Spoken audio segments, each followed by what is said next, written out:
Hello everyone. इस video में हम लोग पॉलिटी का एक इम्पॉर्टेंट चैप्टर है जो कि है नागरिकता। तो नागरिकता से संबंधित जितने भी इम्पॉर्टेंट क्वेश्चन पूछे जा सकते हैं उन सारे क्वेश्चन को हम लोग इस वीडियो में डिस्कशन करने वाले हैं। तो आइए स्टार्ट करते हैं। तो देखिए, पहला क्वेश्चन इसमें ये दिया हुआ, इसमें कह रहा है भारतीय संविधान के किस भाग में नागरिकता का उल्लेख किया गया है। तो ये है भाग 2।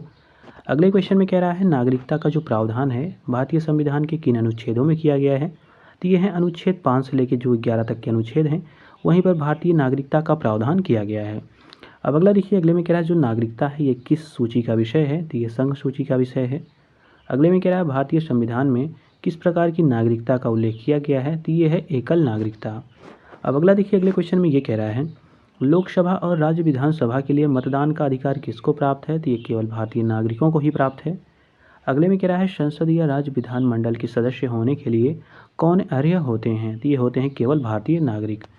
अब अगला क्वेश्चन देखिए, अगले क्वेश्चन में ये कह रहा है संविधान के किस अनुच्छेद में अधिवास द्वारा नागरिकता के संबंध में प्रावधान किए गए हैं। तो ये है अनुच्छेद 5। अगला क्वेश्चन देखिए, अगले में ये कह रहा है संविधान के किस अनुच्छेद के अंतर्गत प्रावधान किया गया है कि संविधान के प्रारंभ पर प्रत्येक व्यक्ति जो भारत के राज्य क्षेत्र में जन्मा था वो भारत का नागरिक होगा। तो ये है अनुच्छेद 5। अब अगला क्वेश्चन देखिए, अगले में ये कह रहा है अधिवास का क्या तात्पर्य होता है। तो ध्यान दीजिएगा, अधिवास क्या होता है। तो अधिवास एक मनुष्य और एक राज्य क्षेत्र के बीच ये संबंध होता है।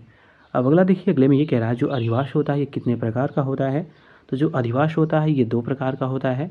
पहला इसका प्रकार है उद्भव अधिवास और दूसरा है इसमें विकल्प अधिवास। तो ये 2 प्रकार के अधिवास होते हैं।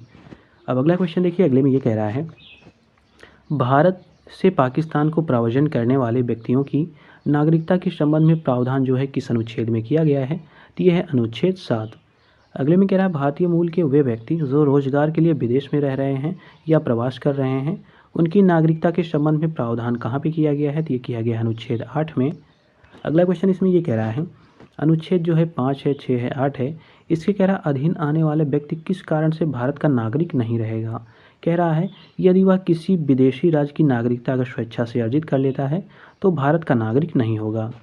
अगला क्वेश्चन देखिए, अगले में ये कह रहा है नागरिकता के अर्जन हेतु शर्तों को नियत करने के लिए कौन सक्षम है। तो ये है संसद। अगले में कह रहा है प्रवासी के रूप में रहने वाले विदेशी व्यक्ति के लिए भारत की नागरिकता प्राप्त करने हेतु कितने वर्षों तक निवास करना अनिवार्य है। तो ये है 12 वर्षों तक। अब अगला देखिए, अगले क्वेश्चन में ये कह रहा है भारतीय नागरिक जो साधारणतया भारत के बाहर निवास करता है और जिसके पास भारतीय पासपोर्ट होता है उन्हें क्या कहा जाता है। तो उनको अप्रवासी भारतीय कहा जाता है, जिनको एनआरआईज कहते हैं। अब अगला देखिए, अगले क्वेश्चन में ये कह रहा है जो भारतीय देशीकरण द्वारा भारत की नागरिकता प्राप्त कर लेते हैं जिन्हें किस अधिनियम के अंतर्गत नागरिकता से वंचित किया जा सकता है। तो इनको नागरिकता अधिनियम 1955 की जो धारा 10 है उसके अकॉर्डिंग जो नागरिकता है उससे वंचित किया जा सकता है। अब अगला क्वेश्चन देखिए, अगले में क्या दिया गया है।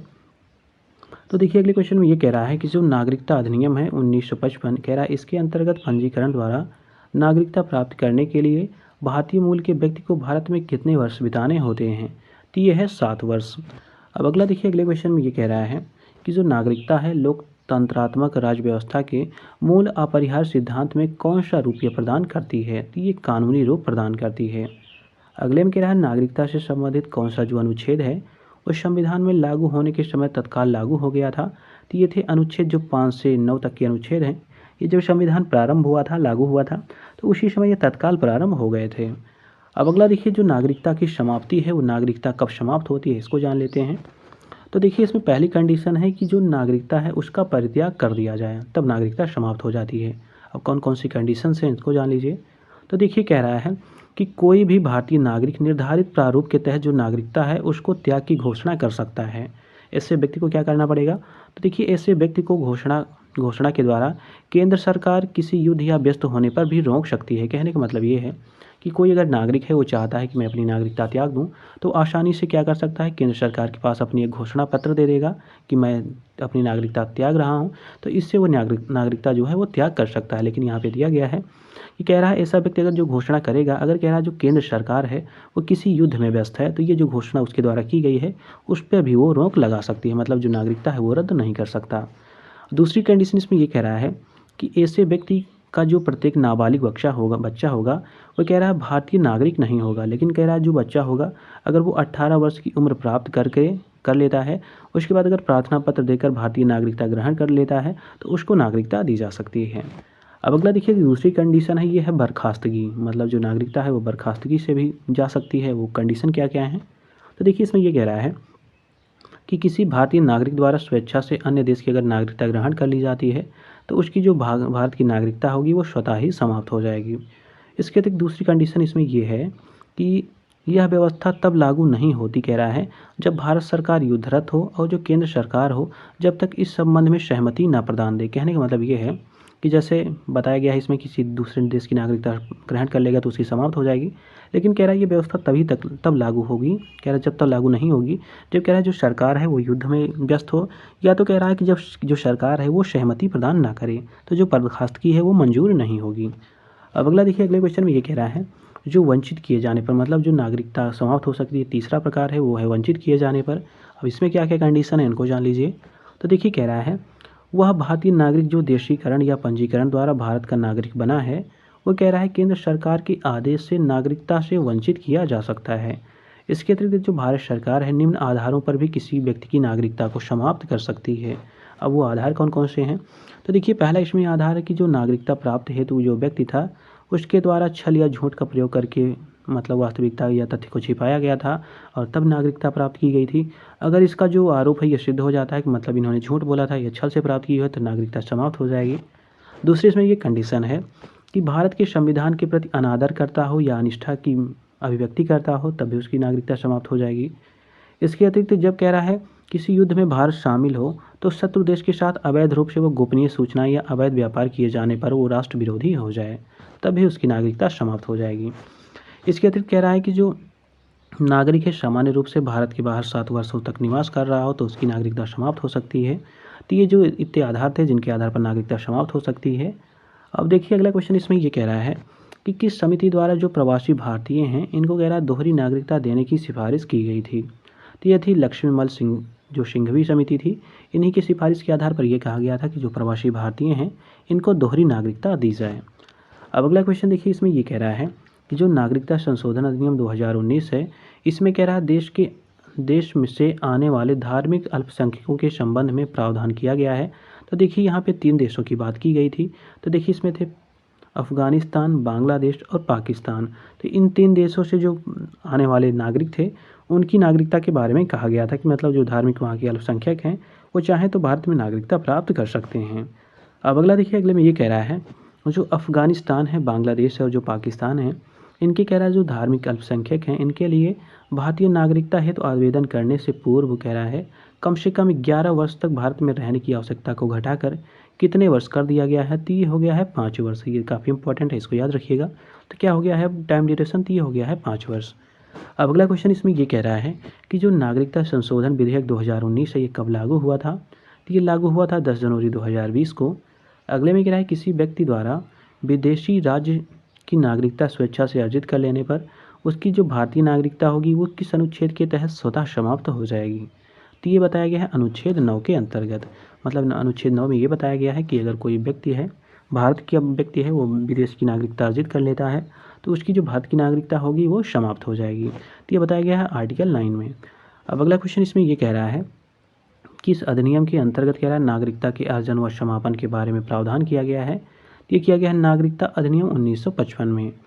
अब अगला इसी में ये कह रहा है कि जो नागरिकता अधिनियम 1955 है इनके तहत कितने प्रकार से नागरिकता का अर्जन बताया गया है, मतलब कितने प्रकार से कोई व्यक्ति नागरिकता को अर्जित कर सकता है। तो इनमें 5 आधार बताए गए हैं। तो ये बात ध्यान दीजिएगा, जो 5 आधार बताए गए हैं ये कहाँ पे बताए गए हैं, भारतीय संविधान में नहीं बताए गए हैं।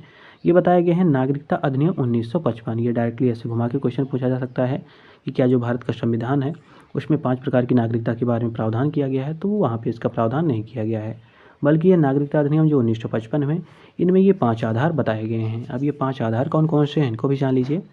तो देखिए पहला इसमें ये आधार है कि जन्म से प्राप्त नागरिकता, मतलब तो पहला तो आधार ये हो गया कि आपने यहाँ पे जन्म लिया है, इस आधार पे आपको नागरिकता मिल जाएगी। दूसरा कह रहा है वंश के आधार पर नागरिकता प्राप्त हो सकती है। तीसरा आधार है पंजीकरण द्वारा नागरिकता प्राप्त हो सकती है। चौथा आधार है देशीकरण द्वारा नागरिकता प्राप्त हो सकती है।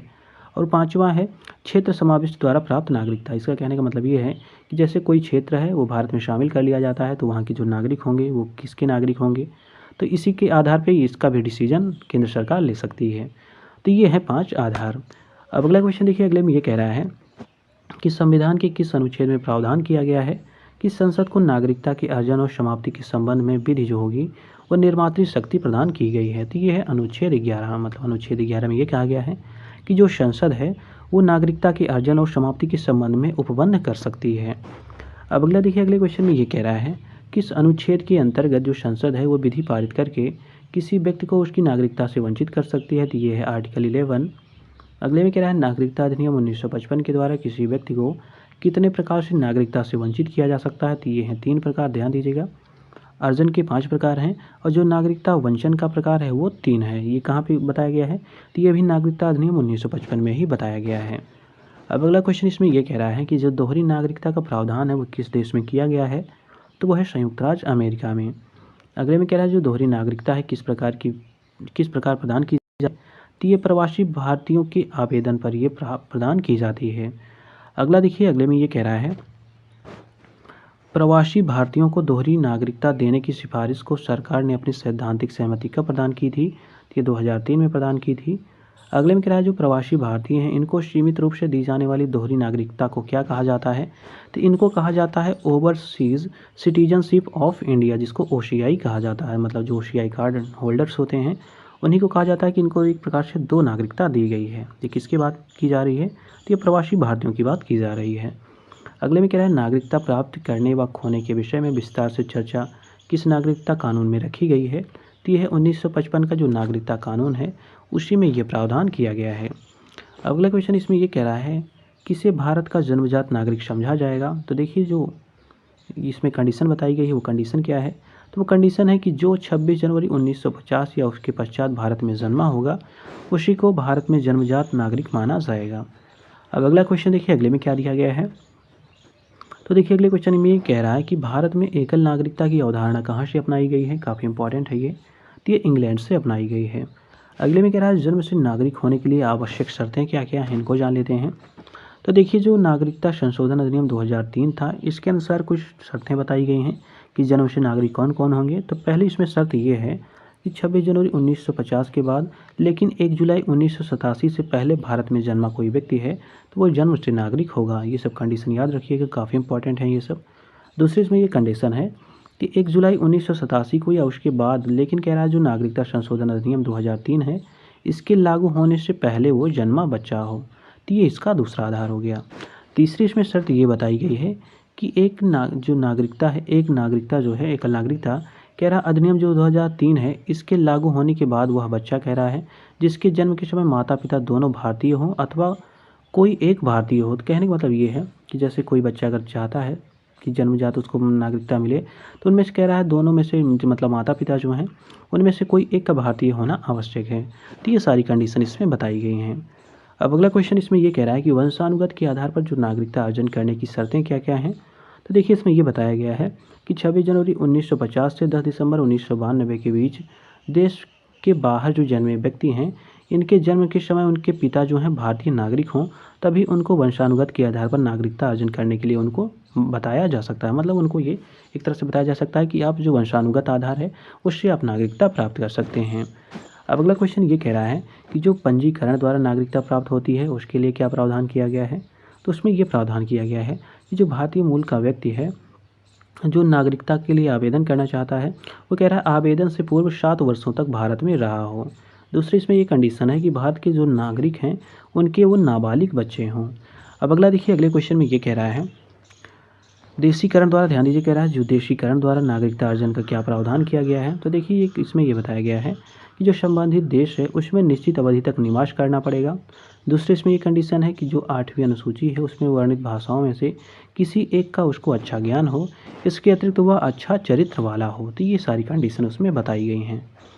अब अगला देखिए अगले में ये कह रहा है केवल नागरिकों को मूल अधिकार कौन कौन से प्राप्त हैं। काफ़ी इंपॉर्टेंट है, बहुत बार ये पूछा गया है, UPSC जैसे स्टेट PCS जैसे एग्जामों में काफ़ी बार पूछा गया है। तो देखिए जो केवल नागरिकों को प्राप्त मूल अधिकार हैं वो हैं आर्टिकल 15, 16, 19, 29, मतलब 15, 16, 19, 29। तो ये जो 4 आर्टिकल हैं ये केवल नागरिकों को ही प्राप्त हैं।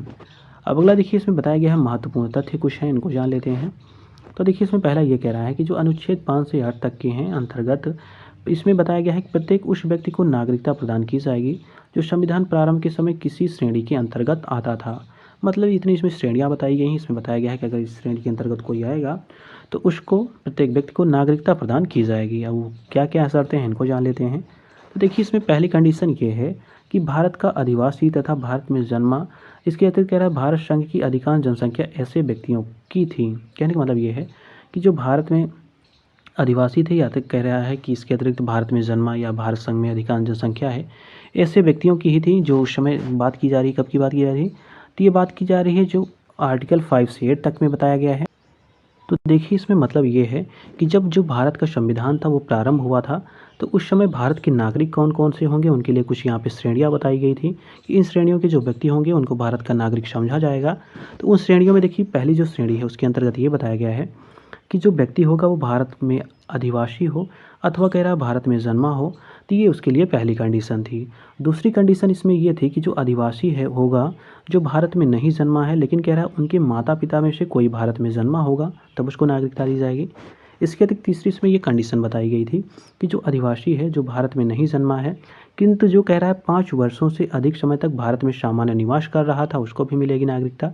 इसके अतिरिक्त कह रहा है जो अगली कंडीशन है, चौथी कंडीशन, उसमें ये कह रहा है कि भारत का निवासी किंतु जो कह रहा है 1 मार्च 1947 के बाद पाकिस्तान चला गया था और बाद में पुनर्वास अनुज्ञा लेकर भारत लौट आया था, तो उसको भी नागरिकता प्रदान की जाएगी। इसके अतिरिक्त जो 5वीं कंडीशन थी उसमें ये बताया गया था कि जो पाकिस्तान का निवासी होगा किंतु कह रहा है जो 19 जुलाई 1948 से पहले भारत में प्रवास कर रहा था अथवा जो उस तारीख के बाद आया था, किंतु कह रहा है 6 महीने से अधिक समय तक भारत में निवास कर रहा था और जिसे विहित ढंग से पंजीकृत करा लिया था, तो उन सबको भी भारत की नागरिकता प्रदान की जाएगी। इसके अतिरिक्त इसमें जो छठी कंडीशन थी वो बताया गया था कि भारत से बाहर रहने वाला कह रहा है किंतु उनके माता पिता में से अगर कोई उनका पितामह हो या पितामही हो अथवा मातामह या मातामही हो, ये कोई भी अगर भारत में जन्मा था तब भी उसको भारत की नागरिकता प्रदान की जाएगी। अब अगला क्वेश्चन देखिए। अगले क्वेश्चन में ये कह रहा है कि जो भारतीय नागरिकता अधिनियम 1955 है उसमें कुल कितनी बार अब तक संशोधन किया जा चुका है। तो अब तक इसमें 6 बार संशोधन हुआ है। पहला हुआ था 1986 में, दूसरा 1992, तीसरा 2003, चौथा 2005, पाँचवा हुआ 2015, छठा हुआ था 2019। अब अगला देखिए। अगले में इसमें ये बताया गया है कि जो राष्ट्रीय जनसंख्या रजिस्टर है जिसको NPR कहा जाता है वो क्या होता है उसके बारे में जान लेते हैं। तो देखिए इसमें पहला पॉइंट ये कह रहा है कि जो राष्ट्रीय जनसंख्या रजिस्टर होता है ये देश के सामान्य निवासियों का एक रजिस्टर होता है। दूसरा इसमें ये पॉइंट कह रहा है कि यह नागरिकता अधिनियम 1955 और नागरिकता नागरिकों या पंजीकरण राष्ट्रीय पहचान पत्र नियम जो 2003 है उसके प्रावधानों के तहत जो स्थानीय होंगे, उपजिला होंगे या जिला, राज्य और जो राष्ट्रीय स्तर पर होंगे, इनको तैयार किया जा रहा है। इसके अतिरिक्त अगला इसमें पॉइंट ये कह रहा है कि भारत के प्रत्येक निवासी को NPR में पंजीकरण कराना अनिवार्य है। अगला इसमें पॉइंट ये कह रहा है कि जो राष्ट्रीय जनसंख्या रजिस्टर है इसका उद्देश्य ये है कि देश में हर सामान्य निवासी का एक व्यापक पहचान डेटाबेस तैयार किया जाए। तो इसका ये उद्देश्य है, मतलब NPR का ये उद्देश्य है। अगले में कह रहा है जो डेटाबेस हैं उनमें जनसांख्यिकी के साथ साथ जो बायोमेट्रिक विवरण हैं वो भी शामिल किए जाएंगे। तो मतलब NPR में बायोमेट्रिक डेटा को भी शामिल किया जाता है। अब अगला देखिए। अगले में ये कह रहा है जो अनिवासी भारतीय हैं जिनको NRIs कहते हैं, इनके बारे में बताया कहा गया है कि इन कहा क्वेश्चन ये पूछा जा रहा है कि जो NRI होते हैं उन्हें किन्हें कहा जाता है।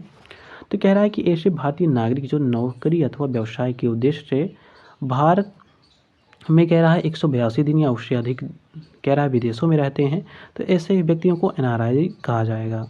अगला देखिए। अगले में ये कह रहा है जो संयुक्त राष्ट्र संघ है अथवा कह रहा है किसी नियुक्त पर कह रहा है भारत सरकार द्वारा भेजे जाने वाले व्यक्तियों को कौन सा दर्जा दिया जाता है, तो इनको अनिवासी भारतीयों का दर्जा दिया जाता है।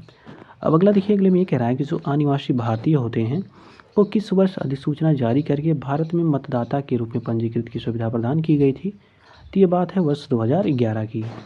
अगला क्वेश्चन अगले में ये कह रहा है कि इस फॉर्म के माध्यम से विदेश में रहने वाले सक्षम मतदाता जो होते हैं मतदाता सूची में अपना नाम सम्मिलित करवा सकते हैं। तो ये है फॉर्म 6A। इसी के माध्यम से ये अपना जो नाम है वो मतदाता सूची में शामिल करवा सकते हैं। अगले में कह रहा है जो भारतीय मूल के व्यक्ति होते हैं जिनको PIO कहा जाता है, इनसे क्या तात्पर्य होता है। तो देखिए ये लोग ऐसे लोग होते हैं जो स्वयं अथवा कह रहा है इनके जो पूर्वज थे वो कभी भारत के नागरिक थे लेकिन वर्तमान में ये किसी दूसरे देश के नागरिक बन गए हैं, तो ऐसे ही व्यक्तियों को भारतीय मूल के व्यक्ति कहा जाता है। अब अगला क्वेश्चन इसमें ये कह रहा है कि भारतीय मूल हैं इनके व्यक्तियों के लिए PIO जो कार्ड है इसकी प्रक्रिया कब प्रारंभ की गई थी? तो ये वर्ष 2002 में प्रारंभ की गई थी। अगले में कह रहा है जो PIO कार्ड है इसके धारक जो व्यक्ति होते हैं कार्ड जारी होने की तिथि से कितने वर्षों तक बिना वीज़ा के भारत में आ सकते हैं? तो ये 15 वर्षों तक भारत में आ सकते हैं। अब अगला देखिए, अगले क्वेश्चन में ये कह रहा है किस नागरिकता संशोधन विधेयक द्वारा जो PIO है इनको कह रहा है PIO को किस कार्ड का दर्जा प्रदान किया गया था? तो ये दिया गया था OCI कार्ड का दर्जा इनको प्रदान किया गया है। अब अगला देखिए, अगले क्वेश्चन में क्या दिया गया है? तो देखिए अगले क्वेश्चन में ये कह रहा है कि जो नागरिकता संशोधन अधिनियम 2019 है कि कह रहा है राष्ट्रपति रामनाथ कोविंद ने अपनी स्वीकृति कब प्रदान की थी? तो ये प्रदान की थी 12 दिसंबर 2019 को। अगले में कह रहा है जो नागरिकता संशोधन अधिनियम 2019 है ये कह रहा है छठी अनुसूची में शामिल किन आदिवासी क्षेत्रों पर लागू नहीं होता? तो देखिए जो असम है, मेघालय है, त्रिपुरा है, मिजोरम है, इनके जो आदिवासी क्षेत्र हैं वहाँ पर ये लागू नहीं होता। अगले में कह रहा है जो छठी अनुसूची के अंतर्गत कौन से आदिवासी क्षेत्र इसमें शामिल हैं?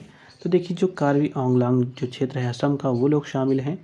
इसके अतिरिक्त गारो हिल्स जो मेघालय में है वहाँ के लोग, चकमा जो मिजोरम है, त्रिपुरा आदिवासी क्षेत्र है, तो इन सब के जो आदिवासी क्षेत्र हैं इसमें शामिल किए गए हैं। अब अगला देखिए, अगले में कह रहा है जो नागरिकता संशोधन अधिनियम 2019 है किन क्षेत्रों पर लागू नहीं होता?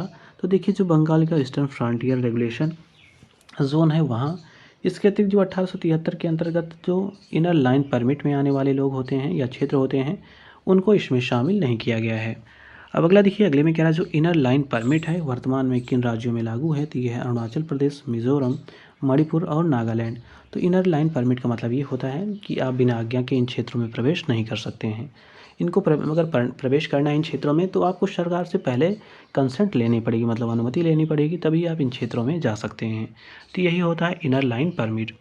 अब अगले में कह रहा है हाल ही में किस राज्य केंद्र शासित प्रदेश ने इनर लाइन परमिट की आवश्यकता को हटा दिया? तो ये लद्दाख ने हटाया है। अगले में कह रहा है इनर लाइन परमिट है क्या? तो यह दस्तावेज होता है जो गैर मूल निवासियों को उन राज्यों में रहने या जाने के लिए उनको आवश्यक होता है। मतलब एक तरह से कार्ड है, अगर आप इन क्षेत्रों में जाना चाहते हैं तो आपको ये पहले परमिशन लेनी पड़ेगी, तभी आप इन क्षेत्रों में जा सकते हैं। अगले में कह रहा है जो इनर लाइन परमिट है किसके द्वारा जारी की जाती है? तो संबंधित राज्य सरकार द्वारा ये जारी की जाती है। अब अगला देखिए जो भाग 2 है नागरिकता, इसमें किस अनुच्छेद में कौन से प्रावधान है ये जान लेते हैं, काफ़ी इंपॉर्टेंट है, बहुत बार पूछा जाता है। तो देखिए जो आर्टिकल 5 है संविधान के प्रारंभ पर नागरिक कौन होंगे ये बताया गया है, नागरिकता क्या होगी। जो आर्टिकल 6 है इसमें बताया गया है कि पाकिस्तान से जो भारत प्रव्रजन करके आए हुए, माइग्रेट करके आए हुए लोग हैं उनकी नागरिकता के अधिकार क्या होंगे ये बताए गए हैं। जो आर्टिकल 7 है इसमें बताया गया है कि पाकिस्तान को अगर माइग्रेट करने वाले कुछ व्यक्ति हैं उनकी नागरिकता के अधिकार क्या होंगे ये बताया गया है आर्टिकल 7 में। आर्टिकल जो 8 है उसमें ये बताया गया है कि भारत के बाहर रहने वाले जो भारतीय उद्भव के कुछ व्यक्ति हैं उनकी नागरिकता के अधिकार क्या होंगे, तो इसको आर्टिकल 8 में बताया गया है। जो आर्टिकल 9 है उसमें बताया गया है कि जो विदेशी राज्य की नागरिकता है स्वेच्छा से अर्जित कर लेने वाले व्यक्ति होंगे तो उनकी नागरिकता का न होना, तो ये बताया गया है आर्टिकल 9 में। अब आर्टिकल जो 10 है उसमें क्या बताया गया है? तो उसमें बताया गया है नागरिकों के अधिकारों का बना रहना, मतलब नागरिकों के जो अधिकार हैं वो कब बने रहेंगे नागरिकता के, ये बताया गया आर्टिकल 10 में। और जो आर्टिकल 11 है जो लास्ट है इसका, इसमें यह बताया गया है कि संसद द्वारा नागरिकता के अधिकार का विधि द्वारा विनियमित किया जाना, मतलब जो संसद है वो नागरिकता के संबंधी जो प्रावधान है उनको इंट्रोड्यूस कर सकती है, तो ये बताया गया है आर्टिकल 11 में। तो इस प्रकार हम लोगों ने जो नागरिकता से संबंधित प्रावधान दिया गया था उसको हम लोगों ने कंप्लीट कर लिया। अब इसके बाद जो दूसरा चैप्टर है ये है फंडामेंटल राइट, जिसको हम लोग मूल अधिकार कहते हैं। तो इस प्रकार आने वाले वीडियोज़ में हम लोग जो पॉलिटी के जितने भी सेगमेंट हैं उनको भी कंप्लीट करेंगे। तो मिलते हैं अगले वीडियो में एक नए टॉपिक के साथ।